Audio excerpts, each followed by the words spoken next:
শীতে বাংলাদেশের গ্রাম প্রকৃতি সন্ধ্যা থেকে শিশির আর কুয়াশার চাদর মুড়ি দিতে শুরু করে। মানুষজন বেশ সকাল সকালে ঘরে ফেরে। গবাদি পশুরাও আশ্রয় নেয় গোয়ালে বা নির্দিষ্ট স্থানে। শীতের হিমশীতল গ্রাম বাংলার খুশি আর আনন্দের আয়োজন রয়েছে প্রচুর। চিররচিত ঐতিহ্য অনুযায়ী দেশের বিভিন্ন এলাকায় খেজুর গাছ থেকে রস সংগ্রহ করে গুড় পাটালি তৈরি করা হয়। এ উপলক্ষে রীতিমতো উৎসব শুরু হয়ে যায়। বিশেষ করে দেশের দক্ষিণ পশ্চিমাঞ্চলে বেশ কিছু জেলায় খেজুর রস ও রস থেকে গুড় তৈরি করা পাওয়া যায়। তবে সব এলাকায় অতি উন্নত মানের চমৎকার নান্দনিক পাটালি তৈরি হয় না।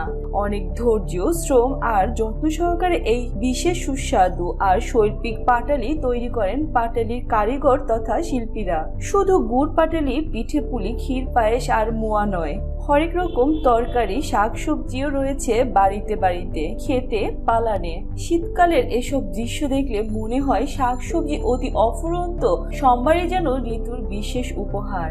এই সৌন্দর্য আর ঐশ্বর্যের মহিমা যেন অন্য ঋতুতে তেমন মানানসই হতো না। লাউ, কুমড়ো, ফুলকপি, বাঁধাকপি, মূলো, পালং শাক, বেগুন, টমেটো, আলু, পেঁয়াজের কালি তরকারি রাশি রাশি। কি তরতাজা আর কি স্বাদ সেগুলোর। বিল, বাওর আর নদী খালের মিঠা পানিতে হরেক রকম মাছ আমাদের শীতকালে আরেকটি উপহার। শুধু গ্রামে নয়, শহরগঞ্জে বিভিন্ন বাজারেও শীতের নদী, খাল, বিল, বাওর থেকে ধরা টাটকা ও লাফানো মাছ দেখা যায়। বড় বড় শৈল, বোয়াল, গজা, টাকি, শিং, মাগুর, ট্যাংরা, কই, খয়রা পুঁটি, বাইন ইত্যাদি মাছের স্বাদ যেন শীতকালে অনেক বেড়ে যায়। বিশেষ করে গ্রামের গৃহস্থ বাড়িতে রাতে রান্না করে রাখা বড় বড় বাইন, শৈল, কই কিংবা খয়রা পুঁটির তরকারি সকালবেলায় ঠান্ডা ঝরঝরে ভাতের সাথে খাওয়ার মজাই আলাদা। যে খেয়েছে সেই একমাত্র বুঝবে এই স্বাদ।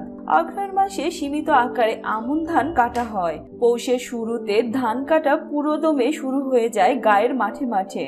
মাঠ ভরা থোকা থোকা আমন ধানের সারি সারি, গাছগুলো হাওয়ায় দোলে। মাথা ভরা যেন ছোট ছোট সোনার টুকরো। সোনার ধান চাষিদের স্বপ্নের প্রতীক, খুশি আর আনন্দের বার্তাবহ। সোনালী ধানের সোনালী আভা লক্ষ লক্ষ চাষির মুখে হাসি ছড়ায়, বুকে আশা জাগায়।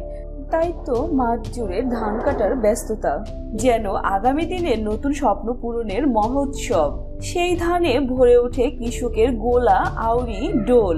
চাল তৈরির কল এখন গ্রামে পৌঁছে যাওয়ায় ঘরে ঘরে ঢেকিতে আর আগের মতো ধান ভাঙার দৃশ্য দেখা যায় না। তারপরেও শীতকালে এমন অনেক গ্রাম বাংলার গৃহস্থ বাড়ি রয়েছে যাদের বাড়িতে ঢেকিতে চিড়ে কোটা হয়, বানানো হয় চালের গুঁড়ো পিঠে পুলির জন্য। ঢেকির একটানা ঢুকু ঢুকু শব্দ শুনতে বেশ লাগে। উঠোনের কোনায় বড় চুলায় নতুন চালের মুড়ি ভাজার ব্যস্ততাও চোখে পড়বে। সকালের মিষ্টি রোদে বসে খেজুরের রসে ভেজানো মুড়ি, গুড় মাখানো মুড়ির মোয়া কিংবা নোলেন পাটালি দিয়ে মচমচি মুড়ি খাওয়ার কথা মনে হলেই জিভে পানি চলে আসে। তো বন্ধুরা, আজ এই পর্যন্তই। দেখা হবে অন্য কোনো পর্বে। সেই পর্যন্ত ভালো থাকুন, সুস্থ থাকুন। আল্লাহ হাফেজ।